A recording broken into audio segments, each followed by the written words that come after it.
Be me, 52F, living in a sprawling metro area on the East Coast. Director of brand strategy, work at a legacy publishing house, spent my entire 20s and 30s fighting for a seat at the table, believe firmly that the measure of a human being is their intellect and their job title. Married to Daniel, 54M. Daniel is a CPA, quiet, unassuming, pathologically non-confrontational. He's the supportive partner I always said I wanted, which really just means he folds laundry and doesn't challenge my opinions. I run the house, the finances, and the social calendar. Honestly, I run Daniel too. We have one son, William. William was born when I was 32, right after my first major promotion. From the moment the stick turned pink, I had a plan. He wasn't just a child, he was a project. I wanted to raise the antidote to toxic masculinity. No toy guns, no violent video games, no roughhousing. His nursery was neutral tones, filled with educational puzzles and books about emotional intelligence. I wanted a scholar, an artist, a diplomat, someone who would sit in a corner office and make decisions that shaped the world. I didn't want him to have calluses. I wanted him to have a portfolio. Flash forward to William's childhood. The plan hits reality hard. William is 8. I buy him a chemistry set and a violin. He ignores them. Instead, he's obsessed with the vacuum cleaner, not using it, dissecting it. Come home one Tuesday to find the Dyson in 100 pieces on the living room rug. Screws everywhere, motor exposed. I freak out. William, that is a $600 machine. What is wrong with you? He's covered in dust bunnies and grease, holding a screwdriver like it's Excalibur. Looks up at me with these bright, curious eyes. It was making a whining noise, Mum. I fixed it. I don't hear I fixed it. I see a mess. I see destruction of property. I see a boy playing with dirt instead of reading. I scold him for an hour about respecting things. Tell him, we pay people to fix things, William. We don't do it ourselves. It's a waste of your potential. Daniel tries to intervene. Honey, he actually put it back together. It works better now. I shoot Daniel a look that could freeze nitrogen. It's not about the vacuum, Daniel. It's about the mindset. I don't want him thinking his value is in his hands. His value is in his head. Daniel goes back to his spreadsheet. William goes to his room. I throw the screwdriver in the junk drawer and lock it. Middle school years. The gap widens. William is a physical kid. Broad shoulders, heavy hands, can't sit still. School is torture for him. He's smart, tests well in math and physics, but he refuses to do the busy work. I'm constantly in the principal's office defending him, but also berating him in the car ride home. Why did you get a C in English? You articulate yourself perfectly well at home. It was an essay on feelings, Mum. It's stupid. Feelings are not stupid, William. Emotional labor is the currency of the future. He rolls his eyes and puts his headphones on. He starts hanging out with the wrong crowd. Not druggies or criminals. Worse, the shop kids. Boys who wear Carhartt jackets unironically and talk about carburetors. I hate them. They track mud into my foyer. They smell like stale tobacco and engine oil. They look regressive. I ban them from the house. Tell William, you are the average of the 5 people you spend the most time with. Do you want to be a mechanic, or do you want to be a CEO? He looks at me, deadpan. Mechanics fix the CEO's car, Mum. If they don't fix it, the CEO doesn't get to work. Don't be smart with me. CEOs can buy a new car. Mechanics can't buy a new back when they're 40 and broken. I thought I was teaching him ambition. I was teaching him resentment. High school, junior year, the pressure cooker. I hire a private college counselor, expensive lady named Janet. We map out his trajectory. Liberal arts colleges in the Northeast. Small class sizes, focus on sociology, political science, environmental law. Places that mold thought leaders. William sits in these meetings like a prisoner of war, staring out the window at the parking lot. Janet asks him, William, what are your passions? William says, I like seeing how things are built. Structural integrity, load-bearing. I interrupt. He means architecture. He wants to be an architect. William stays silent. Janet nods.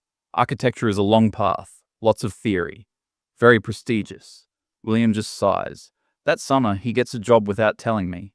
I find out when he comes home at 6 p.m. carrying a hard hat, working for a local general contractor hauling lumber. I almost faint. You are quitting that job immediately. No. First time he's ever flat out defied me. I like it. I like being outside. I like being tired at the end of the day. Plus, the money is real. It's minimum wage, William. It's slave labor. It's $18 an hour to start, Mum, and I'm learning how to frame a wall. I turn to Daniel. Back me up here. Daniel looks at his son, then at me. It's good exercise, Allison. Keeps him out of trouble. I feel betrayed on all sides. I spend the whole summer making passive-aggressive comments. Every time he comes home sweating, I make a show of spraying air freshener. You smell like sweat and cheap plywood. Go shower before you touch anything.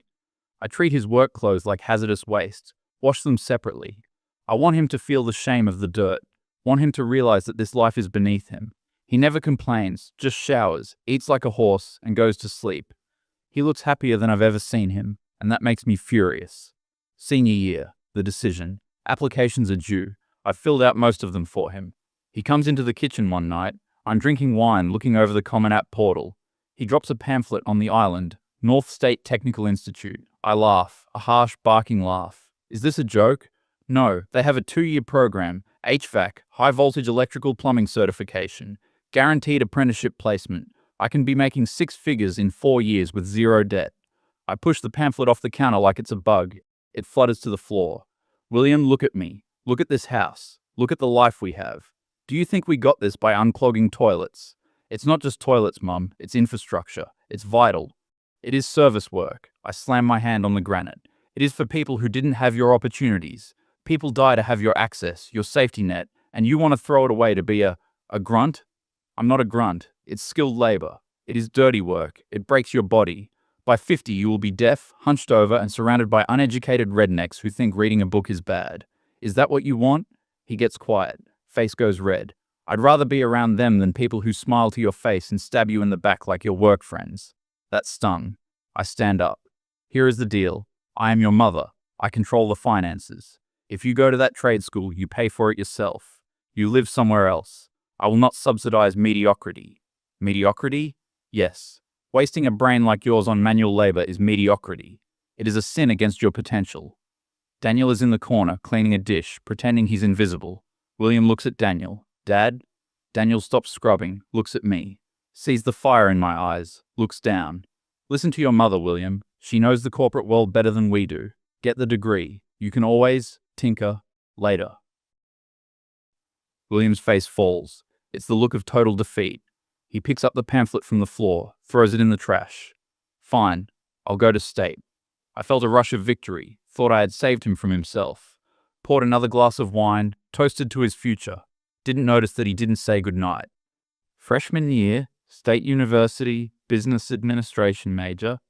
I set him up in the nicest dorm, bought him a MacBook Pro, new wardrobe, meal plan, texted him daily. How are classes? Are you rushing a fraternity? Networking is key. Replies are one-word answers. Fine. Okay. Busy. Grades come back after first semester. 2.1 GPA. I drive up there to intervene. Take him to lunch. He looks pale, soft, miserable. William, you have to apply yourself. This is the foundation of your life. I hate it, Mum. I hate sitting in lecture halls listening to people who have never run a business talk about business. It's all theory. Theory is how you understand the world. You have to endure the grunt work to get the corner office. I'd rather do actual grunt work. Stop it. We are past that. I leave thinking I got through to him. Spring semester, radio silence. I call, he doesn't pick up. I email, no reply. I check his bank account, I still had access. See charges at AutoZone, Home Depot, a lumber yard. Confused. Why is he buying lumber in a dorm room? May comes around, finals week. I get a letter in the mail from the university, academic probation, and then a withdrawal notice. He dropped out 3 months ago, didn't tell us. I scream so loud the dog hides under the sofa. Call his phone, straight to voicemail. Daniel comes home, sees the letter. He quit. He quit. He threw it all away. Door opens. William walks in, carrying a duffel bag and a toolbox. He looks different, tired but distinct. I'm done, Mum. Don't yell. I'm just done. You are ungrateful. You are spoiled. Do you know how much money we wasted? I'll pay you back, every cent. With what money? Your plumber money? Yes, not under this roof. I told you the rules. I was bluffing, mostly, wanted him to beg, Wanted him to realize he needed me. He didn't blink. Okay, I figured you'd say that. He turns around. William, if you walk out that door, you are on your own. No insurance, no phone plan, no car payments. Nothing. I know. The car is in your name. Keys are on the table. He drops the key fob, walks out. Daniel starts to go after him. I grab Daniel's arm. No. Let him go. He needs to learn. He'll be back in a month when he realizes he can't eat pride. We watched him walk down the driveway, get into a beat-up rusted truck that was waiting at the curb. Someone else was driving. He didn't look back. That was 5 years ago. The silence. Year 1. I wait for the call. It doesn't come. I stalk his social media. He deletes his Facebook. His Instagram is private. Daniel tries to call him. William changed his number. I tell my friends he's taking time to find himself in Europe. It sounds chic, privileged. They nod and say, "Oh, how wonderful. Travel is the best education." Inside, I'm seething. I feel like a failure, but I mask it with anger. If he wants to be a laborer, let him see how hard it is. Let him struggle. Year 3. My career hits a snag. Publishing is dying. Digital media is taking over. I'm 50 now. The Changemaker bio looks dated. Younger women are coming in. 25-year-olds who code, who understand algorithms. They look at me like I'm a relic. My salary is high. My output is traditional. I start getting left off email chains, start getting invited to fewer strategy meetings. Stress is eating me alive. I come home and the house is falling apart, literally. The deck is rotting, the master bath faucet leaks constantly, a drip drip drip that mocks me. Daniel tries to fix the leak, floods the vanity. We have to hire a plumber. Guy comes in, charges $180 an hour. I treat him like a servant, hover over him, make sure you don't scratch the tile. He ignores me, fixes it in 20 minutes, hands me the bill. I write the check with a shaking hand. I hate him, because I wonder if he knows William. I wonder if my son is out there fixing the home of some other judgmental mother. Year 5. The crisis. Rumors of a buyout at work. Our building, a historic high-rise downtown, is crumbling. Management has neglected it for years. Elevators break weekly. AC is spotty. New investors are circling. If we get bought, I'm redundant. I know it. I need to look indispensable. I pour myself into a new campaign, working 60-hour weeks, stress-eating vending machine snacks. I feel heavy, tired, old. And then the AC dies. July, 95 degrees with 90% humidity. Our floor is a greenhouse. Windows don't open. People are sweating through their suits. Productivity halts. CEO is furious. Get it fixed. I don't care what it costs. Building management says it's a catastrophic failure of the main cooling tower. Needs a total retrofit. Going to take weeks. We are working in a sauna. I'm trying to pitch a client on Zoom. Sweat running down my temple. Client looks concerned.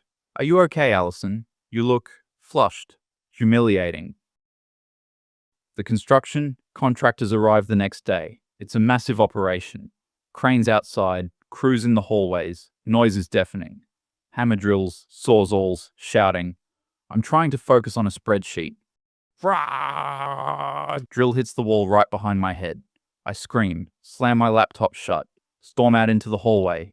Dust everywhere. Plastic sheeting taped up over the carpets. I see a guy in a yellow vest carrying a bundle of conduit. Excuse me, can you people keep it down? We are trying to run a business here. He stops, looks at me through safety glasses.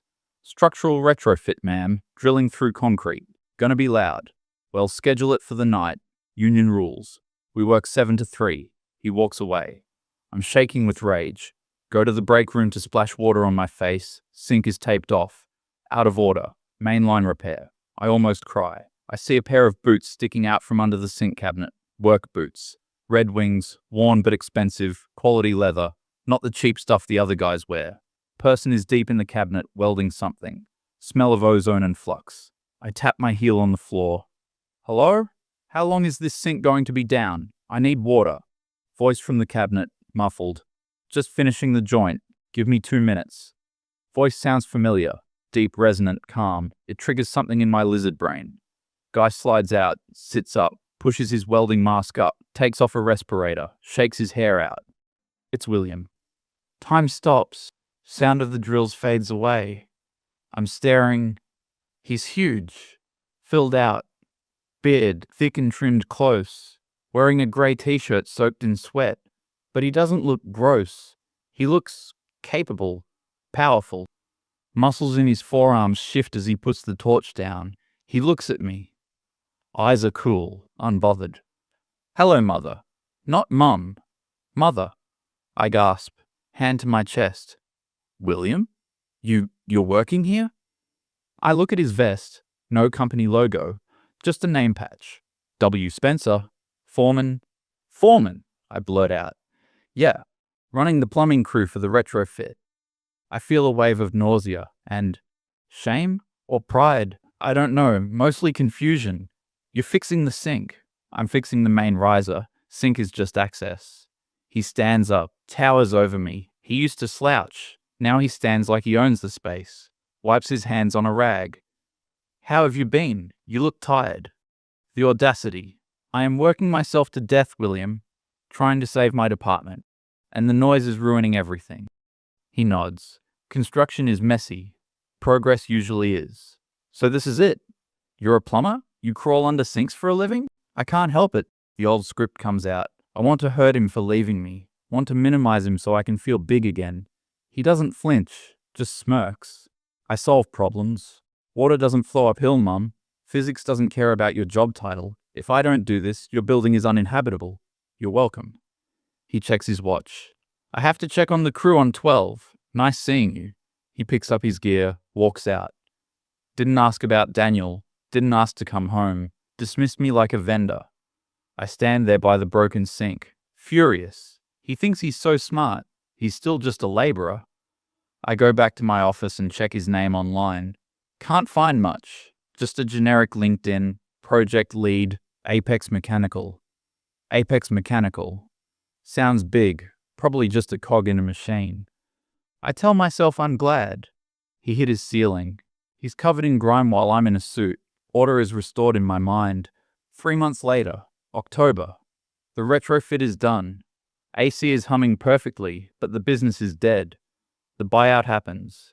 A private equity firm acquires the building and the publishing house. Double whammy. Rumors fly. They're going to gut the staff. They're going to convert the building to luxury lofts. We're all fired. CEO calls an all-hands meeting. The new ownership group is here to assess the assets. Everyone looks sharp. We need to prove the viability of our tenancy. I wear my power suit. Red blazer, heels, pearls. I'm ready to fight for my existence. We gather in the conference room. Glass walls, view of the city. CEO is sweating. Enter the lawyers. Suits, briefcases, shark eyes. And then, the principal owner walks in last, wearing a navy suit that costs more than my car. Custom fit. No tie, top button open, shoulders stretching the fabric. He looks familiar. Beard is trimmed sharper now. He's holding a tablet. He looks up, locks eyes with me. It's William. I literally stumble, grab the back of a chair. CEO rushes forward. Mr. Spencer, welcome. We are so honored to have you touring the facility. Mr. Spencer. William nods, shakes the CEO's hand firmly. Doesn't even look at his hand, just dominant. Thanks, Bob. Let's cut the chase. I know this building inside out. My crew's just spent 4 months inside the walls. CEO looks confused. Your crews? William gestures to the lawyer. I own Apex Mechanical. We did the retrofit. I liked the bones of the building. So when I heard it was distressed, I bought the note. Silence. Absolute vacuum of sound. My brain is misfiring. He owns the company that fixed the AC? No, he owns the building. He looks at me. Hello again, Allison. CEO looks at me. You know Mr. Spencer? I can't speak. Mouth is dry as sand. William answers for me. She's a tenant. We have history. He walks over to the window, taps the glass. Single pane. Terrible insulation. We're losing 40% of our thermal efficiency here. He turns to the room. This floor plan is obsolete. Too many cubicles, too many private offices blocking the light. We're going to gut the 14th floor, convert it to open concept tech incubators. CEO goes pale. Got it? But our lease, my team. William looks at his tablet. Your lease expires in 30 days. We aren't renewing. The publishing industry is volatile. I need stable tenants. Tech, biotech, green energy. That's the future. He looks at me. Directly at me. You can't build a future on old foundations. Sometimes you have to tear it down and start fresh. Right, mother? The word hangs in the air. Everyone turns to look at me. The shame is hot and liquid. He just evicted me, in front of my boss, in front of my team, and he called me mother, not out of love, but to underline the power dynamic. He is the landlord, I am the squatter. William. I whisper. You can't just throw us out. It's business. It's not personal. You taught me that. He smiles, a cold professional smile. Emotional labor doesn't pay the mortgage. Rent does. He turns to his lawyer. Send them the vacate notice. They have until the 1st. He walks out, doesn't look back. The suits follow him. I am left standing in the ruins of my career, owned by the boy I told was worthless. 2 weeks later, I'm packing my office. Cardboard boxes everywhere. I find the old photo of William at 8, before the vacuum incident. I stare at it. I cry. Not because I miss him, but because I was wrong, and I hate being wrong. I walk to the parking garage with my box, past a group of construction guys taking a break. They're laughing, drinking coffee. One of them is a young kid, maybe 19, dirty, covered in drywall dust. He sees me crying, tips his hard hat. Have a good one, Mom. I look at him. I see William. I almost tell him go to college, but I stop. I look at the truck behind him, Apex Mechanical. Starting pay $32 an hour plus benefits plus pension. I get in my leased Audi. I can't afford to renew it. I drive home. The house is quiet. Daniel is in the backyard. I walk out. He's sitting on a lawn chair, staring at the rotting deck. I got fired, Daniel. He nods, doesn't look surprised. I heard. William called me. My head snaps up. He called you? Yeah. He calls me every Sunday, has for years. My stomach drops. You knew? You knew he was successful? Daniel looks at me, eyes sad, tired. I knew he was happy. That's all I cared about. He told me not to tell you, said you wouldn't respect it until you had to. He owns the building, Daniel. He's a millionaire. He runs a construction empire.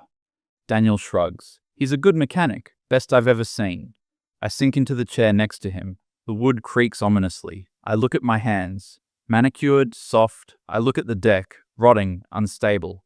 I forbade him from doing dirty work. Yeah, you did. And now he's the only one with clean hands. Daniel hands me a beer. Cheap domestic can. I take it. Crack it open. It tastes bitter. It tastes like reality. I sit there as the sun goes down, realizing that while I was trying to break the glass ceiling, my son was building the skyscraper.